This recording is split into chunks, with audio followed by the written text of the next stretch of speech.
Siku ya tarehe 5 mwezi wa pili mwaka huu, ilikuwa ni majira kati ya saa 7 mpaka saa 8 za usiku, huko katika baa inayofahamika kwa jina la Las Vegas iliyopo kona ya Bwiru, kata ya Nyamanoro, wilaya Ilemela. Mwanamume mmoja kijana ambaye anaitwa Mzafaru Faisal Yunus, umri wake ni miaka 26, ni mfanyabiashara na mkazi wa eneo la Mbugani. Aliuawa kwa kushambuliwa kwa ngumi, mateke na vipande vya mbao, bomba la chuma katika sehemu mbalimbali za mwili wake baada ya kushindwa kulipa bili ya vinywaji ambayo ilikuwa ni kiasi cha shilingi 8,000.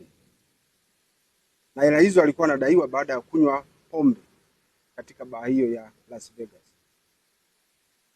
Watuhumiwa waliofanya tukio hilo, ambapo kati yao kuna walinzi wawili wa baa hiyo ambao wamekuwa wakifahamika kwa majina ya mabouncer, lakini pia meneja wa baa hiyo alishiriki kikamilifu, wafanya usafi na watu wengine ambao waliweza kutoroka kabla ya kukamatwa.